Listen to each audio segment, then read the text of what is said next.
Oregon and Indiana, man, they issued some beatdowns on Saturday. Michigan got some things figured out, but maybe at the most important position, they've still got some question marks. And as for me, yeah, I'll be taking one big L. This is a Week 3 mega reaction edition of Big Nation. Let's get it rolling. From Pasadena to Piscataway, College Park to the Coliseum, Seattle to State College, Columbus to Camp Randall, the Zoo to the Rock, and everywhere in between.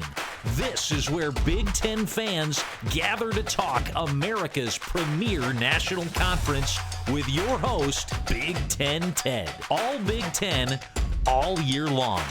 This is Big Nation. You know, sometimes in this line of work, right, you go out on a limb, you make maybe predictions that other people wouldn't make. Sometimes you end up sounding smart, other times maybe not so much. There's going to be something to the latter. I'll be addressing that a little bit later on in the program, but welcome into Big Nation 9. This is a Week 3 reaction show talking about all things that went down this past weekend within the Big Ten Conference.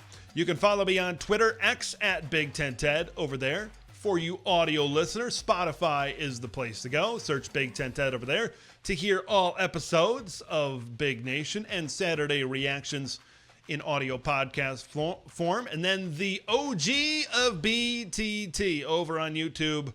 Subscribe and like over there to continue to grow our channel over on the video side. We got a lot to get to. You know, some teams executed their game plan to perfection. Others, well, maybe they got to be drawing up multiple new game plans here for next week. Let's get into our game plan. Indiana, man, they were one of those teams that executed their game plan to a chef's kiss level of perfection. But are the Indiana Hoosiers for real? Are they the real deal? We'll be talking about Curt Cignetti's crew here today. And then the quarterback position. Questions remain in Ann Arbor, Michigan. It appears they got that run game figured out, but will these quarterbacks hold back the Michigan Wolverines? And if so, just how much? We'll be talking about that. You know, that Oregon engine was kind of sitting in idle for a little bit, and I think we all knew, right, once Dan Lanning figured some things out and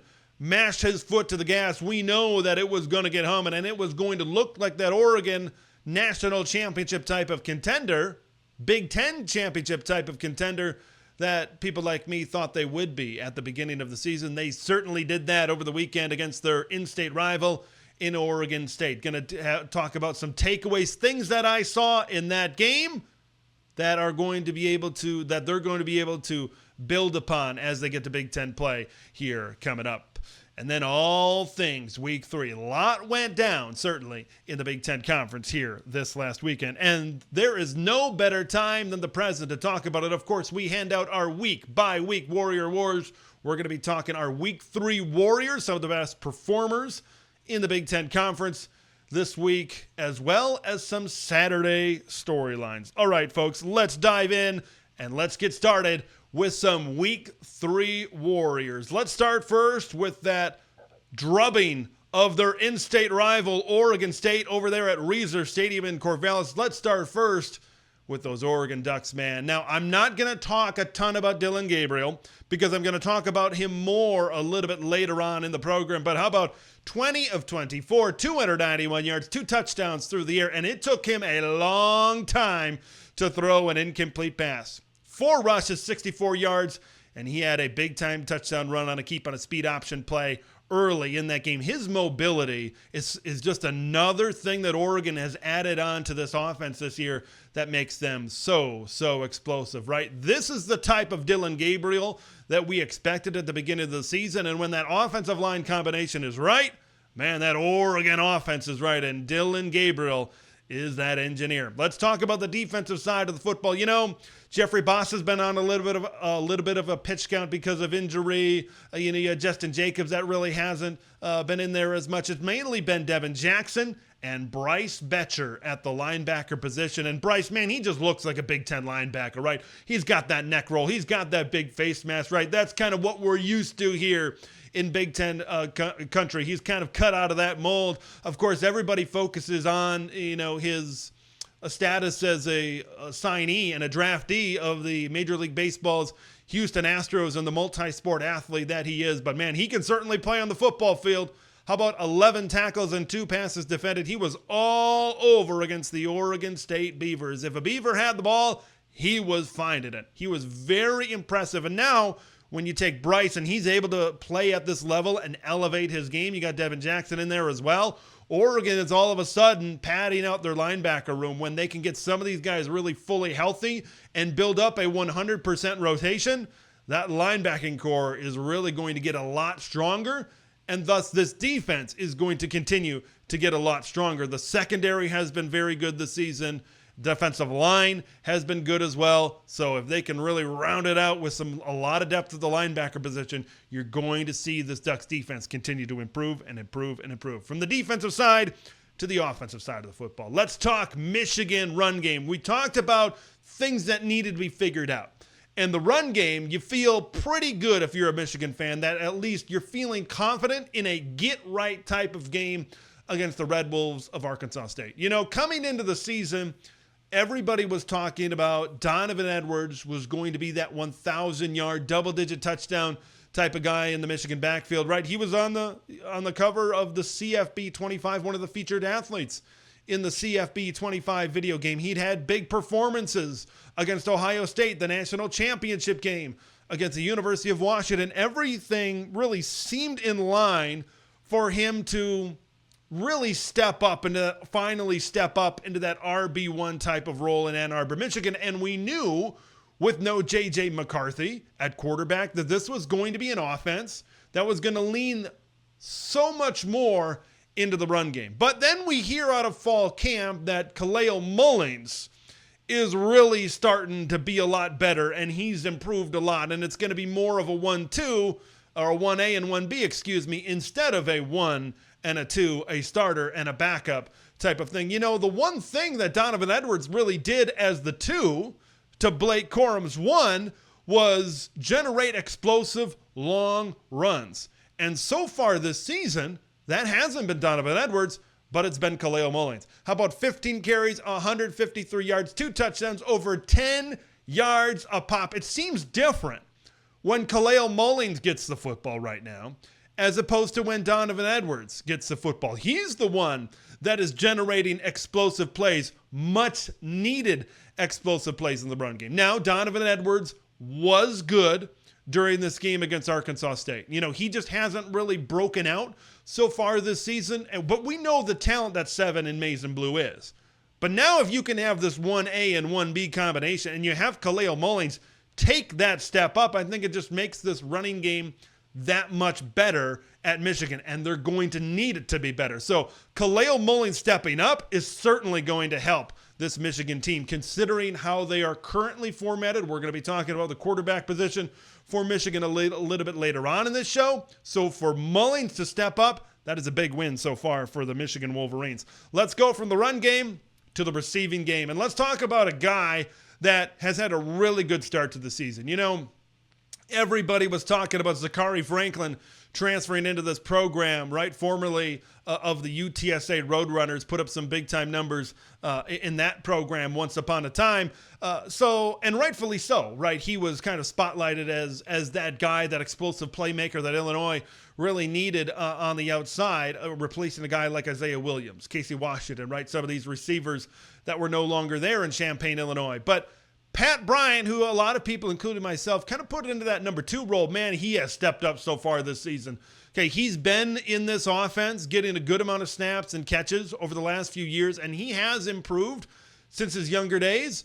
But, man, it seems like he's really improved a lot, right, this offseason, what he's been able to do so far this year against Central Michigan. How about 7 receptions, 107 yards, 2 touchdowns, over 14 yards per catch for Pat Bryant. Now, if you can take that and harness that talent and that improvement that Pat Bryant has made, and you pair it up with Zachary Franklin on the other side, and he gets some more big explosive production, okay, And Caden Fagan in the backfield, he hasn't even touched where he can really be and where this run game can really be. So I think Illinois still has some chips on the table. This is a team that sits at 3-0. This is a team that is now ranked in the AP Top 25. Pat Bryant is a big reason why. The confidence of Luke Altmaier getting the ball to 13 in orange and blue, right, is another big reason why. Why would we ever doubt Brett Bielema, right? He always finds a way to really get the most out of his football team, and right now he is getting the most out of Pat Bryant. Absolutely no question about that. From the receiving game, let's go to the run game. From the run to the receiving, back to the run game. Number 2 in black and gold, Iowa's Caleb Johnson. You know, at the beginning of the season, Kamari Moulton, redshirt freshman, was number 1 on that depth chart to start the season. Those days seem long gone because Caleb Johnson has done nothing but get 100-yard games to start the season, and he has provided some explosive plays in this run game that Iowa really needed offensively this season. How about 25 carries, 173 yards, 2 touchdowns, and almost 7 yards a carry in their victory against the Troy Trojans. And then when this game was kind of going back and forth, it was Caleb Johnson that said, yeah, I'm going to win us this football game. And man, this run game is a thing of beauty. When Iowa has it work in this offensive line, right? They've been together for a few years now, and they have become very good run blocking for Caleb Johnson and springing some of those big runs so far this season. It is a joy to watch. Caleb Johnson right now, the leading rusher in the Big Ten Conference. If he keeps this going, this could be a 1,500-yard and 10 to 12, 14, 15. Who knows how many touchdowns he can have by the end of the season. Right now, he is the focal point of this offense, and defense is really, of course, Iowa State was able to get that win earlier this season, but for the most part, defenses have had a hard time containing number 2 for the Golden Black so far this season. We are going to finish up our Week 3 Warrior Awards by maybe talking about the best performance in the Big Ten so far, or at least I shouldn't say so far this season, in week number 3. Curtis Rourke of the Indiana Hoosiers at the Rose Bowl in Pasadena on Big Ten Saturday night. How about 25 of 33, 307 yards, and 4 touchdowns. Now, I am going to talk about him a little bit later, so I won't spend a ton of time right now. But here's what I will say about Curtis Rourke. Man, he just looks so comfortable. He's played a lot of football in his career, and you can certainly tell that. And Kurt Cignetti, production over potential, right? That's a phrase that he was talking about during this offseason. And now you're really starting to see it come together. The picture is becoming a lot more clear in Bloomington, Indiana. And example 1, 1A, 1B, 1C, 1D, right? It's Curtis Rourke. Curtis Rourke is the big-time example of that going into effect right now for this team. He's got so many weapons to throw to, and they always find a way to get open. This offensive line, maybe the unsung hero. They had some questions up front, but Curtis Rourke has all kinds of time to throw. He's very cerebral. It's just been so much fun to watch him play the game of football so far this season. And he's the big reason why Indiana is very, very dangerous right now. So those are my Week 3 Warriors. Now let's head into some Saturday storylines. Boy, this was when we started the show on a happy note. We're about to bring it down for a little bit because now it is time for me to take the L. It is time for me to take the L.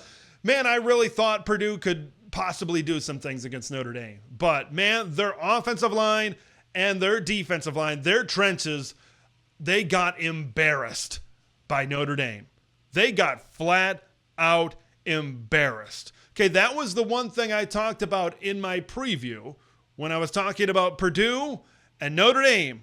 Notre Dame's strength on their team is the run game. And you've got to find a way to slow down the run game, get him into 3rd and longs, have Riley Leonard step back and throw the football. Boy, not only did that happen, they just ran it at will. And when you get blown off the football the way they did on defense, and when you can't tackle in space against a run game like Notre Dame, you're going to get the result that you got. Now, that being said, I don't care if you're taking on 2019 LSU.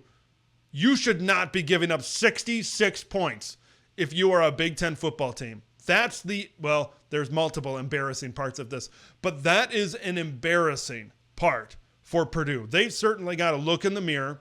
They've certainly got a lot of work to do now as we kind of look forward to, I think they have one, they'd have one more non-conference game and then the 9-game Big Ten conference schedule. Because if that's what we get the rest of the season, I don't know how many more games the Purdue Boilermakers are going to win the rest of this year. And then you look at the offensive line. I think there's more offensive line problems now. I know Notre Dame is very good defensively, but that was the issue last year, is they couldn't protect Hudson Card.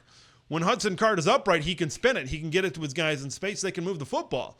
But and we thought this offensive line is improved, and maybe it will be a little bit later on, and maybe Notre Dame, this was just a game.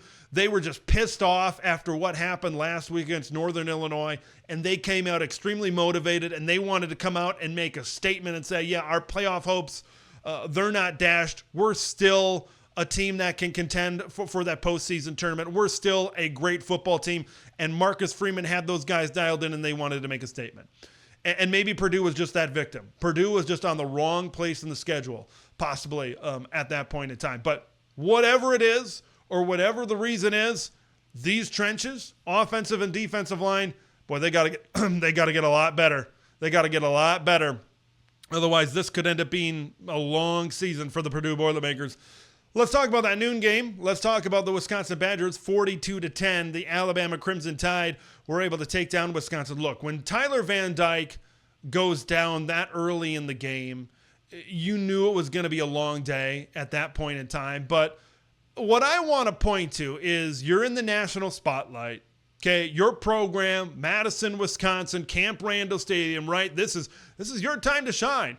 This is your time. Hey, you were probably never going to win this game, of course, against the Alabama Crimson Tide, but at least you want to be fairly competitive and show the nation that say, yeah, we're making progress at Wisconsin. I don't know if this is a program right now that's making progress. Now, it's really hard to measure that against Alabama. Okay, and a lot of people might say, you're overreacting to what happened, losing by 32. You lose your starting quarterback right away. And that is certainly one way of thinking, but would you say that this program is making progress based on the performances against Western Michigan and South Dakota, where the Broncos and the Coyotes were able to push them around at times? Western Michigan's and South Dakotas of previous years did not push around the Wisconsin Badgers, right? So that's something that Badger fans have really had to get used to those first 2 weeks. And then, of course, against Alabama, it really got magnified times 1,000 in that particular game. Look, you don't beat Alabama with that injury. And then, of course, that's something all on its own. But you don't beat Alabama when you fumble the football, when you jump off sides on a third down and allow them to have another opportunity to get in the end zone. When you miss field goals, just these miscues, these things of an underdeveloped football program that show for Wisconsin. It's just, it's disappointing. It's embarrassing. They have a much needed bye week, and then they got to go on the road to USC.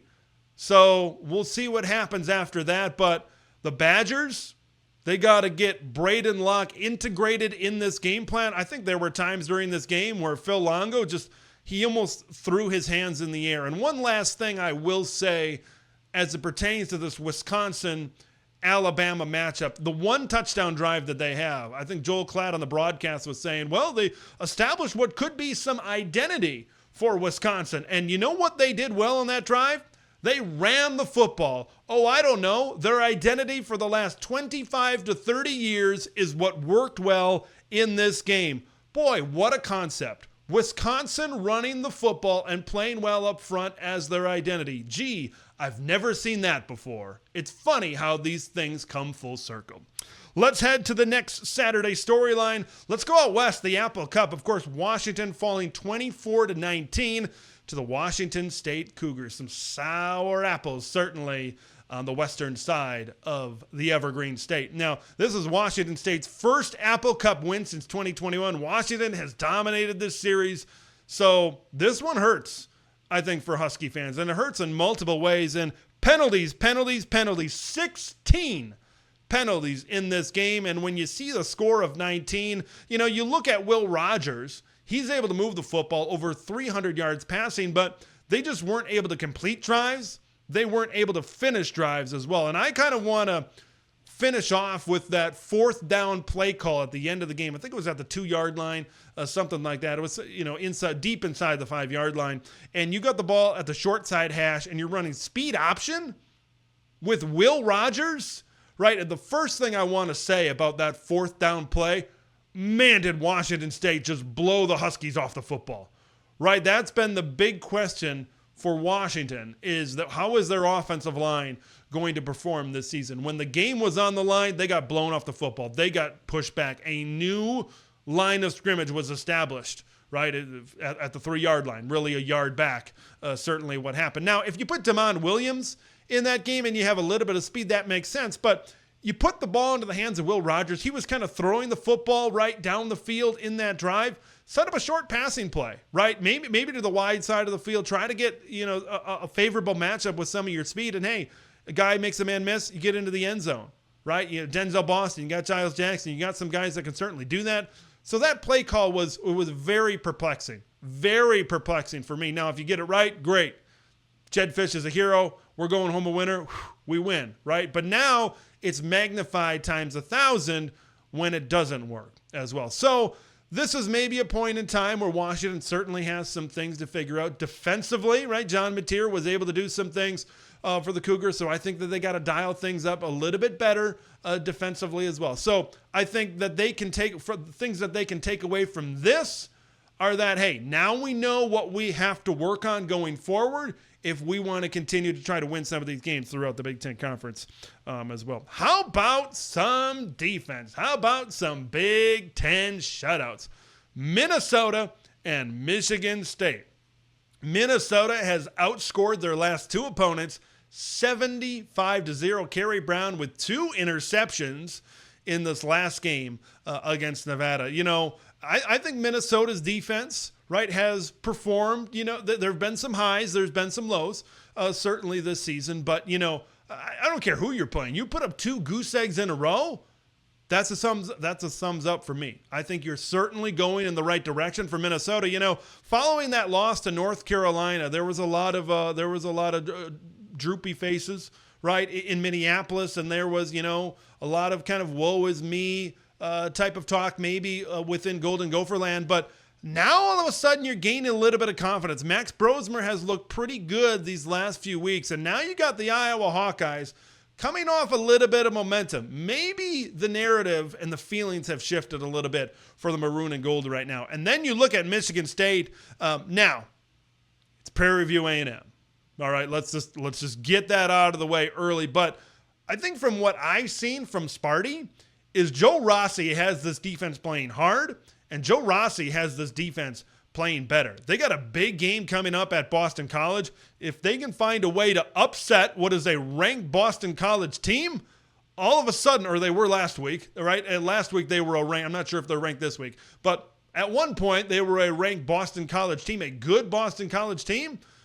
You're sitting there at 4-0, all of a sudden you're feeling really good about yourself. Michigan State's defense, I think, has maybe developed a little bit quicker than I originally thought that they would so far early in the season. Got a couple of more Saturday storylines to get to. Let's talk about Jack Lausch at Northwestern. Of course, Mike Wright, first couple of games seemed very inefficient at quarterback for the Wildcats. But now you enter Jack Lausch, and I think this is the type of guy that Zach Lujan really wants in this offense, right? We hear about this dual threat type of offense that they really want. That's why they brought in a more mobile guy than Mike Wright. But what I saw from Jack Lausch on film in this game against Eastern Illinois, I think he's better running within the design run stuff that they want to do within this offense. And I thought he was fairly efficient in the throw game as well. How about 20 of 31, 227, 2 touchdowns throwing, 7 carries and 62 yards, a 31-7 win. This is certainly something that they can build off of, and then I saw some other parts of their offense involved. Joseph Hyman getting the football a lot more. So the offense just seemed to click a lot more with Jack Lausch as the quarterback of the Northwestern Wildcats. So thumbs up over there. I'm going to finish things off with 2 teams on a collision course. You've got 2 ranked teams that are sitting there at 3-0 that both had convincing wins. Nebraska and Illinois. We're coming off big wins, of course, Nebraska against Colorado and Illinois against Kansas. There was some opportunity for letdown here. Yeah, it did not happen, certainly. They beat their opponents this past week by a combined score of 64-12. They imposed their will from the opening kickoff. And, man, that Friday night game, a little bit of a sneak peek, that's going to be a good one. That's going to be a good one. I think that this is probably, I know Nebraska has to play Rutgers during this, I think it's a 4-game stretch here coming up before Ohio State. But, man, this is going to be a good football game on Fox on Friday night. So I'm really looking forward to this one. I'm kind of salivating over this one, breaking this one down on Thursday night's show as well. Saturday storylines from a fun week 3 of Big Ten college football. Those are certainly some good Saturday storylines, but maybe the biggest takeaway I think that I took of this weekend of college football in week number 3 is what happened in Eugene, Oregon. You know, Oregon going into Oregon State, they always had much better talent than the Beavers had. The spread was sit at -16 in favor of Oregon, right? I always thought that this was going to be an Oregon team that was going to win by 17 or more. I never really, there were some people out there that thought, hey, the way Oregon had been playing, Oregon State on the road, motivated, they're going to be up for this in-state rivalry showdown, that the Beavers would end up covering and have this be a close game. But really, when I looked at Oregon's offense, they needed to make and figure out one minor thing. They needed to figure out the interior of the offensive line. And boy, did they figure it out against the Beavers of Oregon State. Now, they finally, I think, figured out the right combination up front. You know, the offensive line, I think it's all about getting those guys in the right places and having one cohesive unit that works together and that gels well. And I think it's fairly obvious of what that unit is. All right, so you look at center, Iapani Lalulu, also known as Poncho up front. I think that's very important. You look at the left guard position with Nishad Struther as well at that position. You look at the other 3 spots, and those are where you have your returning starters.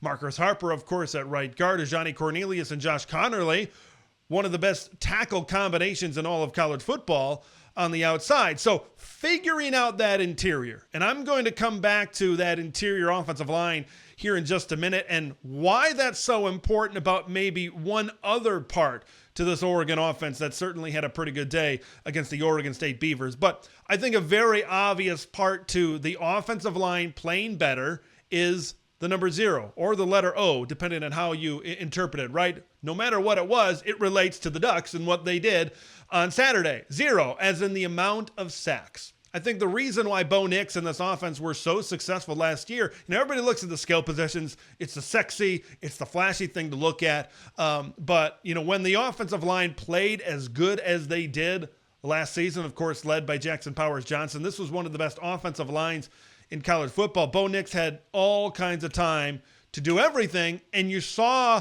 how that translated into one of the very best offenses in college football. You look at the first 2 weeks of the season against Idaho and against Boise State. Dan Lanning said it in his press availability, right? We're trying different combinations because of some injuries that we had, in fall camp and everything, and you could kind of see that they were just trying to figure it out.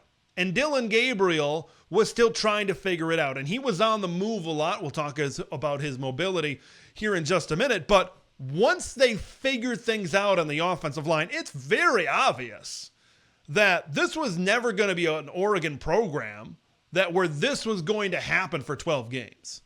It was very obvious to me they got to figure it out up front. When they figure it out, Dylan Gabriel is going to have time to throw. And when Dylan Gabriel has time to throw, he is a Heisman Trophy candidate type of quarterback. It took him a long time to throw an incomplete pass. And we know all of the weapons that Oregon has on the perimeter and how dangerous that this offense can be. And you saw exactly that against Oregon State. Now, I'm not going to sit here and maybe overblow it too much because Oregon State, right? Oregon will play better defenses this season than Oregon State. But this is the performance that the Ducks needed to not only prove to us, what do they care about us, but really prove to themselves that they are once again one of the top offenses in college football. Let's circle back to the interior of that offensive line. Of course, the cohesive unit in pass protection, of course, is very important.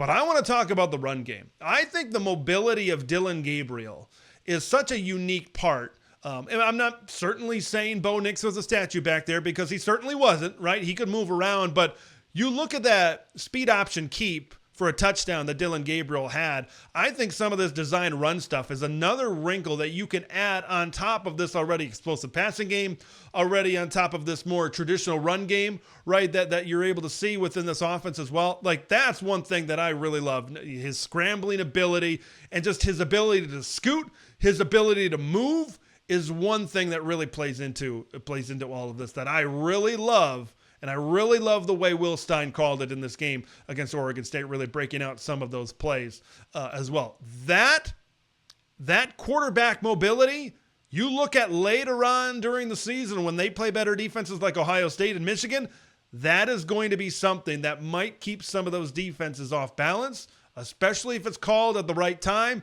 That can be a backbreaker for some defenses as well.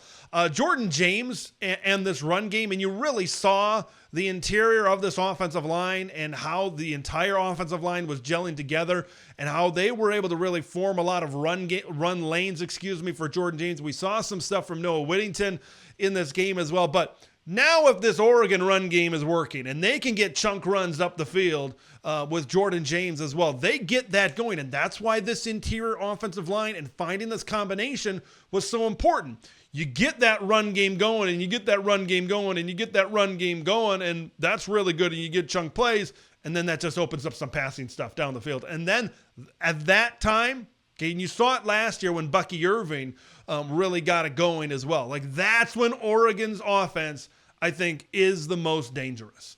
When they are able to run the football like that, when they are able to be physical in the interior, and then you have what you have on the outside with a Heisman Trophy winning quarterback, that's when you get the explosiveness that is the Oregon Ducks offense. That's when it becomes really, really fun to watch.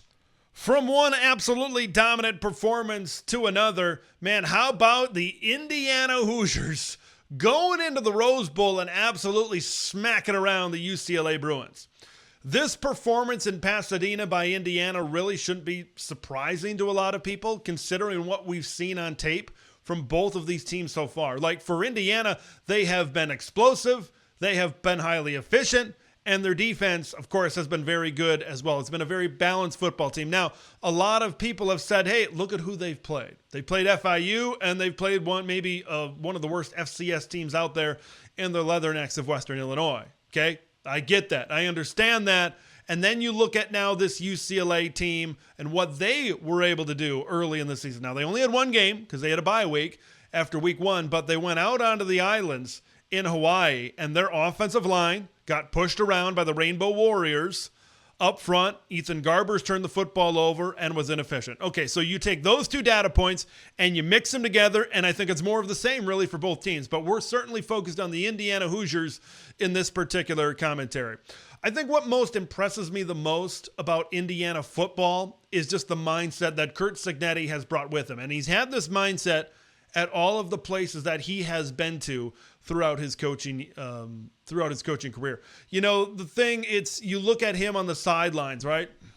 And he's always like that. You know, he's always got that face, that never satisfied mindset, and that never satisfied attitude I think is what keeps this program and this team building and improving and looking so impressive week after week after week.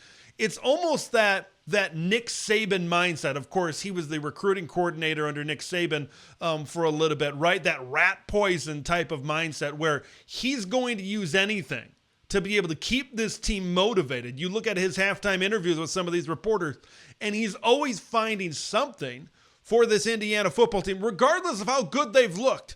Because, of course, there's that 2020 team, the 2019 team at Indiana were very good as well. But he's always looking for something. And that's, I think, what really good head coaches do, especially when you have a team that, I know there's a lot of James Madison transfers that have stepped up a level, that is having some success. Sometimes you don't know how these 18 to 21-year-olds are really going to react to it. So you've got to step up as the leader of the program and say, yeah, you guys, you got a lot to work on. And I love that mindset, And I love that attitude right off the top of the football program right now for Indiana. Oh, let's talk about offense, because I think that's the flashy thing, that's the sexy thing that we want to talk about for Indiana. And it has been very flashy, and it has been very sexy so far, right? I think it's one of the best offenses right now in the Big Ten. And you looked at preseason, right? You thought if you had a healthy Curtis Rourke, okay, he's got a big arm, and he showed it at Ohio in the MAC, although at a lower level, that he can push the football down the field. And then you look at the weapons that they had. I said that they were top 5 at the wide receiver position coming into this season. And now you look at this team that is 6th in the Big Ten in passing offense. They're 4th in the Big Ten in rushing offense. You look at them running the football right now. They're very balanced with who they rotate in and out of this room, with Justice Ellison, Tyson Lawton, Elijah Green. All 3 of those guys have 3 rushing touchdowns. We've seen Kalen Black as well, who came over from James Madison as well. I almost think the unsung hero right now of Indiana football is this offensive line.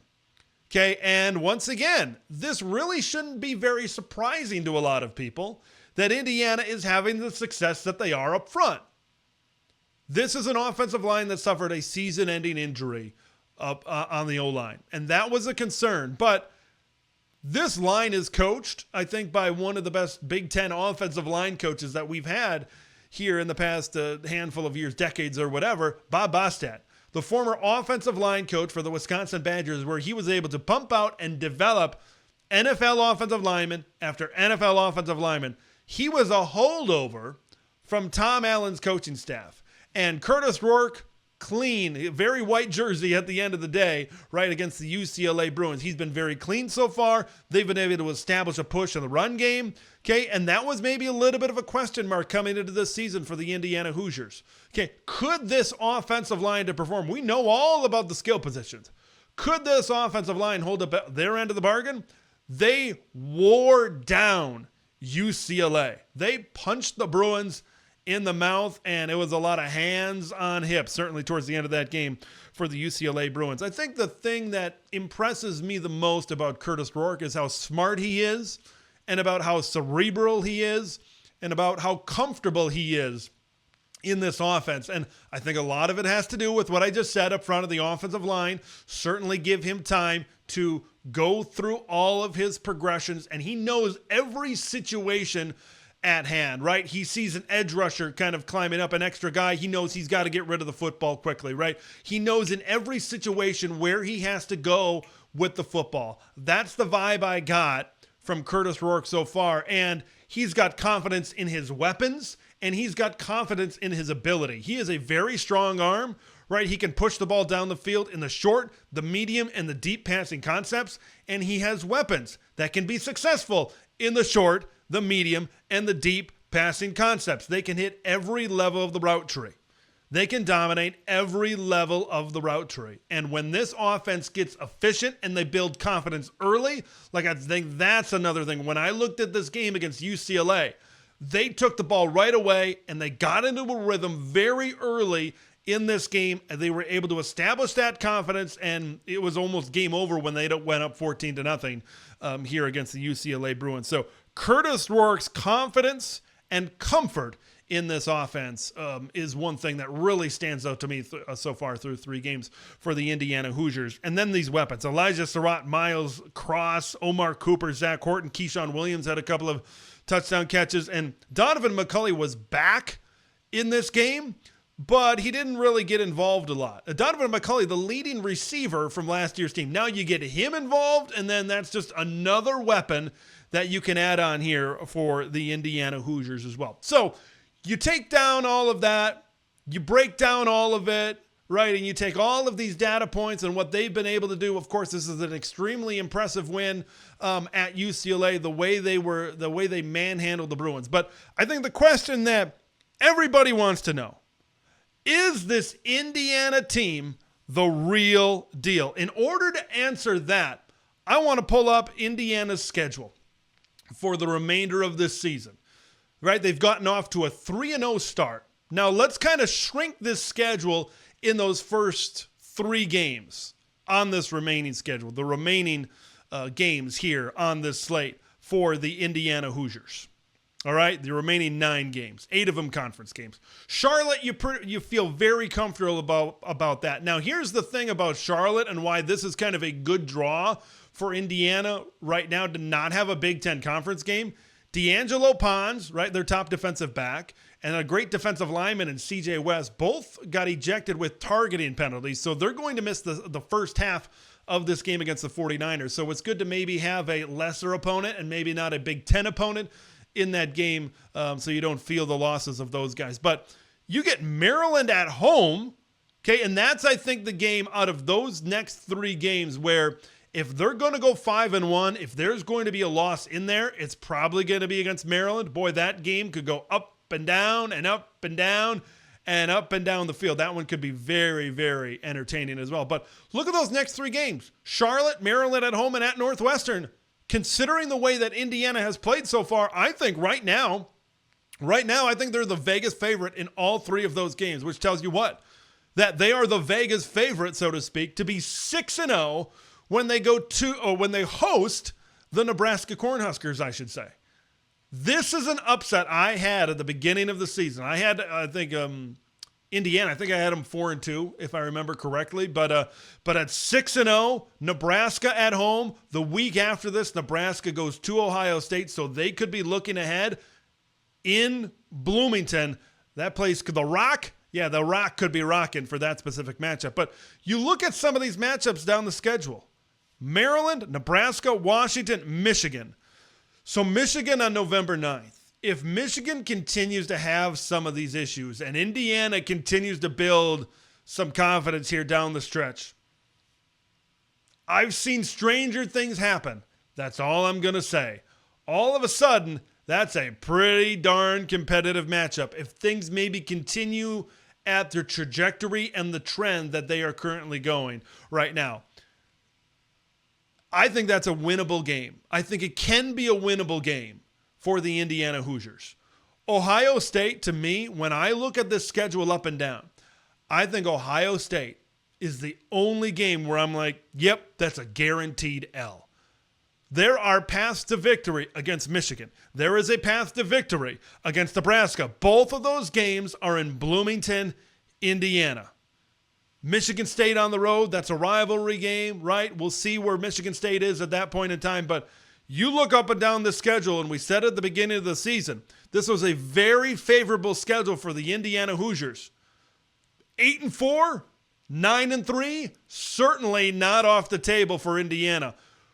If we go further, I think I need to see a little bit more to really dive into a double-digit wins, but right now, if they can beat Maryland and go 6-0, like if they're 6-0 by the time they play Nebraska, a loss to Nebraska, Michigan, and Ohio State, 9-3 is very doable. I am very high on the Indiana Hoosiers right now. I was very high on them to begin the season because of just what Kurt Cignetti has done with this football program. I've maybe undersold them a little bit, right, at 6-6 to begin the season. If I'm an Indiana fan, I'm looking at that 7-9 win range right now.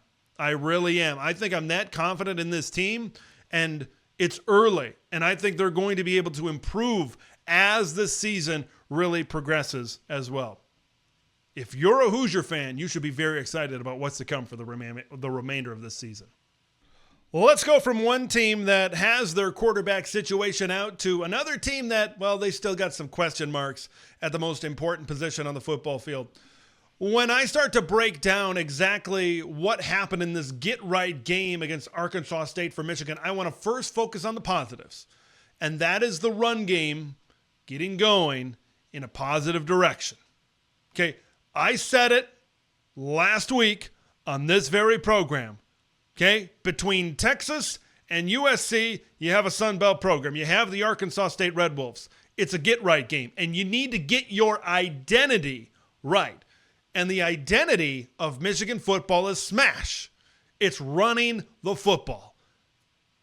Was it mission accomplished? If it wasn't, it was very close, right? They got back to doing that. Kaleo Mullings was great on the ground. Donovan Edwards, even Benjamin Hall was certainly getting involved in that run game as well. And it instilled a lot more confidence. Was it perfect? That's what I was talking about with the mission accomplished stuff. Was it perfect? maybe not completely perfect like maybe we've seen in the past from this Michigan football team, but it's certainly the best that we've seen so far this season. And it installs some confidence in not only the offensive line, but these backs that they can do things. I think Kaleo Mullings is the 1A to Donovan Edwards 1B. I honestly believe that, right? This run game was more explosive with him in the game. He was able to move the chains a little bit better and just get bigger chunk runs when he was in the game as opposed with Donovan Edwards was in this game. Donovan, over the course of his Michigan career, he's kind of been up and down. He's kind of been hit or miss. So there could be a game later on this season where Donovan could go for 170 yards and 2 or 3 touchdowns. So I think maybe Kaleo Mullings is maybe the more consistent, reliable option. And then you have Donovan Edwards in your back pocket that can still spark some big plays, that can still have a pretty darn big game. We know how important this run game is to Michigan football. We're going to talk about if this quarterback situation is going to hold back the Maize and Blue, if it's going to hold back the Wolverines this season. Now, if it is going to push them back, there's one thing working in the opposite direction, and it is this run game. So if they can take what they did on this performance, carry it over to this big game against USC, because when I look at the USC Trojans and what they have, if Michigan can't run the football, it is not going to be a W. Let me say that. Let's move on to the quarterback position, because that's, I think, what I really want to dive into. I think there's a lot to dive into, and it's not all black and white. I think there's some gray area in this as well, because when Michigan's running downhill, and then when they were against Arkansas State, and they were able to really establish some things, and that was moving well, and you were getting back to that identity that we talk about with Michigan football, Davis Warren was really working off of that, and there were some throws that he made that were pretty good, right? I know Davis Warren certainly isn't firing the football deep, right, on a consistent level like J.J. McCarthy was, right? You just don't have that run, hit him over the top like you did under J.J. Like, he just doesn't have that type of arm talent. But he did show some things within his arm talent where you can run, get it to Colston Loveland, TBD on his injury, where you can get it to some of these guys out on the perimeter, 5, 7, 10, 12 yards down the field, and you can keep on methodically moving the chains. Now, he completed 11 of his passes, 11 out of his 14. The other 3 were interceptions, and they were all pretty bad. They were all pretty bad decisions on the part of Davis Warren. Now, you can do that in the future, right? Where you can run the football, be fairly efficient in this short to medium passing game, and keep on moving the chains.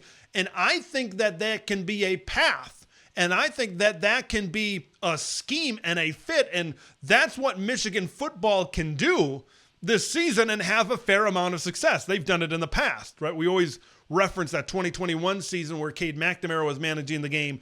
And then, of course, we go back to 2016 with Wilton Spate, where they were able to win double-digit games with a similar mindset, with a great defense, a run game, and a offense and throw game that was able to do just enough. But if you keep on getting turnovers, specifically Davis Warren, if Davis Warren keeps on turning the football over and making these bad decisions, you saw some of it against Texas. Texas is Texas. They're the best football team in the country right now, in my humble opinion. But if he keeps on turning the football over, even if he's able to do some other good things in the pass game, Michigan has to make a decision. Now, what else do they have in the room? Okay, because Davis Warren, in the eyes of the coaches, Davis Warren won this job for a reason. He is a better passer, and they trust him more in the passing game than they do Alex Orji. It appears so far what we've seen this season that they view Alex Orji as a weapon and not a quarterback. Okay, when he's in the game, yes, I understand he threw a touchdown pass against Arkansas State. But when he's in the game, okay, it's mostly due to his running ability. It's mostly due to his ability as a weapon. I don't think that this coaching staff trusts Alex Orji as a QB1 type of guy in this offense. He has not really shown that at any time during his Michigan career. There's kind of a wild card in all of this, and it's Jack Tuttle. And I'm very curious to see where he stands. Now, I think the reason why he really wasn't in this competition, he had injuries during spring and into fall camp, and I think that kind of lagged him behind in this quarterback battle. But he's kind of the unknown in all of this because the thing that he's got a lot of experience. He's got a lot of experience in college football. Of course, he was at Indiana and transferred. I think he actually started his college career at Utah way back when. An Indiana 4-star guy, and then he ended up at Michigan as well as the backup quarterback last season on that national championship team. He's just kind of sitting there, and I don't think a lot of people know what they're going to get out of Jack Tuttle. I think we think it's going to be something similar to Davis Warren, but does his experience on the football field make him a better option to protect the football better? Even if he's a similar passer to Davis Warren, if Warren keeps on making these bad mistakes, he's going to hold Michigan back. Plain and simple. Like, you look at Davis Warren and what's happened so far this season, and you look at games against Oregon, you look at games against Ohio State later on during the season, you look at this upcoming game against USC, right? If you turn the football over like that against those types of teams, and if you can't make those types of throws, it's going to hold you back. So that's why I preface this and this specific point and this specific commentary with the run game. Because now if you can't get the run game going and you're leaning on the pass game, that I think increases the chances that Davis Warren is going to throw some of these balls that he's thrown and turn the football over. So they need to figure something out at the quarterback position. And I'm so intrigued about Jack Tuttle right now. I think it's the turnovers that are holding this team back. Okay, because this offense can be fairly efficient when running the ball, mixing in the play action, and throwing the football down the field. But I think this offense could be fairly predictable if it kind of continues the way it's going. From one team that was in the Big Ten championship game to the other, let's move over to Iowa City. Let's move over to the Iowa Hawkeyes because things are looking a little bit different in terms of the offensive and defensive dynamic for the black and gold these days. I'm going to hit you with two stats as it pertains to Iowa that might make you rethink what unit and what thing specifically of Iowa football right now is carrying them. No team has more 30-plus yard runs, 6, than Iowa right now. No team has allowed more 60-plus yard passes than Iowa, 3, all of them for touchdowns. That stat from Chris Hassel over at CBS Sports. How about this one? Caleb Johnson is the first Iowa running back to rush for 100-plus yards in his first 3 games since Jordan Kenzeri in 2015. That from Ben Stevens. All right, let's start first on the offensive side of the football, right? Because that has been the unit that has certainly lagged behind. This defense has been considered elite. Phil Parker, right? He is a genius of a defensive mind. They develop players into NFL draft picks. This offense, not so much. We know how much it's sputtered and how bad it's been. But they now have something that they haven't had the last few years. They have explosiveness. Okay, that you can maybe say a lot of words about Iowa's offense the last few years. Explosiveness and explosive is not one of them. Caleb Johnson provides that. Now, we heard rumblings and we heard musings out of fall camp that said, yeah, it's offensive line, right? This offensive line that's been together for a few years. Okay, maybe they needed some time to gel and really get that experience with each other, but this offensive line coming out of fall camp is going to be very good. They're going to be very good, especially at run blocking, and this run game is going to be pretty good. And that prophecy has been fulfilled so far. What Caleb Johnson provides certainly is what Iowa and Tim Lester and company really said this before the season started, says we have to run the football. We have to be able to run the football. Now, Cade McNamara has certainly raised the floor in terms of the passing game for the Hawkeyes so far this season. Look, it's not Deacon Hill. It's not Spencer Petras. There's a little bit more there, but there's not enough there where if somebody contains this run game, if they halt this run game, if they stuff the box, and Cade McNamara in this pass game has to go over the top to beat you, yeah, Iowa might not be winning that football game, right? In all 3 games this season, the most explosive part and the best part about Iowa football has been this run game. It's been Caleb Johnson. Caleb Johnson, for some reason, did not start the season as RB1 in the depth chart. It was redshirt freshman Kamari Moulton. Now, I think the good part about the depth in this running back room for Iowa is that you look at what happened with Darius Taylor last year over at Minnesota, right? They didn't have a ton of depth in that running back room. He got banged up, and you saw what happened because they invested so much in having him tote the rock. And when you have one guy tote the rock that much in this conference, it's a grind. He's probably going to get injured. The good thing about Iowa is you have 3 other guys that are very good options. We talked about Kamari Moulton. Jazz Patterson has showed it, right? He kind of got going later on in that game against Troy in the fourth quarter. And then you have LeSean Williams, who has had good games in his career as well. So if you have Caleb Johnson as that bell cow, but you also have some depth, so you're able to keep him fresh. Keeping Caleb fresh in some of these games, now that we're getting into Big Ten Conference play, it's going to get a little bit more physical for the Iowa Hawkeyes going forward. So you're keeping him fresh, I think, is going to be big to be able to get some more of these explosive plays once you get to the middle of October, once you start to get to November, once you really start to wear down and you get to the end of the season, guys are banged up and all of that. That depth and keeping Caleb fresh is going to be a key for Iowa to create these explosive plays, because Iowa's ability to create some of these explosive plays is what they got going on offensively. So we'll see. But let's move over to the defensive side of the football for a minute and some of these big plays that have happened. Now, if you've watched Iowa and how they've built this football team and how they've built this football culture, they've built a football team to win the Big Ten West. All right? Not necessarily compete with Penn State, or Michigan or Ohio State or some of those teams on that higher level. But there are some teams that recruit and develop and form their football teams a certain way and are very successful at it. And that is the Iowa Hawkeyes. But they've kind of built that team to get to Indianapolis against Minnesota, against Northwestern, against Wisconsin, against Illinois, against Purdue, against some of maybe these teams on the lesser half of the Big Ten over the years. But now you have Oregon in the conference. Now you have USC in the conference. Washington is in the conference. Yeah, I guess UCLA is in the conference as well. But then you have teams evolving and trying to be more explosive on the offensive side of the ball.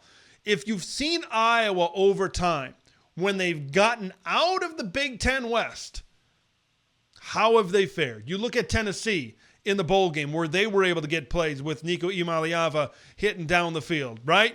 And how many points and how much production that they were able to put up on the Iowa Hawkeyes as well. I mean, Ohio State a couple of years ago. You look at, some of these other teams that have good offenses, speed and skill on the perimeter is something that does not mix well, I think, with Iowa right now in their secondary.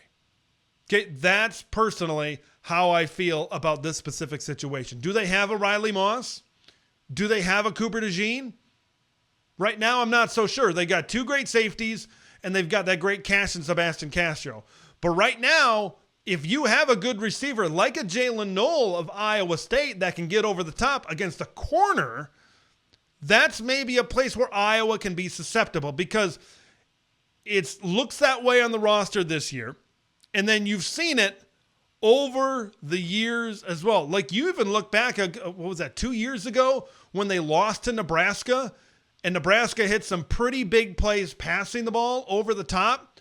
Okay, you look at some of these teams in the Big Ten West, they've been fairly physical up front. They haven't had a lot of speed on the perimeter, and that's where Iowa has built their team, and that's where Iowa has kind of molded this team to be able to win that type of style and that type of rock fight. But now, when you kind of branch out to maybe some of these other teams on this Big Ten schedule that are more explosive, and we saw it with Iowa State, and we saw it with Troy, some of these plays down the field where maybe they can be susceptible of that. Now, it may seem a little bit new, but when they face teams in the past that have this type of athleticism on the perimeter, I'm not saying they're giving up a bunch of these big plays, but you've seen it. You've seen it, especially, later in the game when the dam eventually breaks and the defense is on the field for that amount of time. Guys get tired and they allow those big plays over the top. Now, the question, has this run game become the best thing or the best part of Iowa football? I'm not sure if it's completely crossed that bridge quite yet. I think we need to get into Big Ten play to really figure this thing out. Because I know we talked about, hey, the Big Ten is expanding. We don't have the West Division anymore. But Iowa is in a unique situation scheduling-wise where most of their schedule from here on out is going to be fairly Big Ten Westy because they have protected rivalries against Wisconsin, against Minnesota, and against Nebraska. Okay, and there's a very good possibility you're going to have at least one Big Ten West team on the remainder of these schedules. So that would be at least like 4 out of the 6 former Big Ten West opponents that they've played. So I think that they can still form that team and build that culture to what they have over the years and still be fairly successful in this conference, considering what the schedules are going to look like, but they may struggle against maybe these faster and some of these more skilled teams on the perimeter. When they face those types of teams, you see the disparity in team speed when some of these teams are able to hit big plays over the top, and you've seen it so far this season with Iowa State and Troy.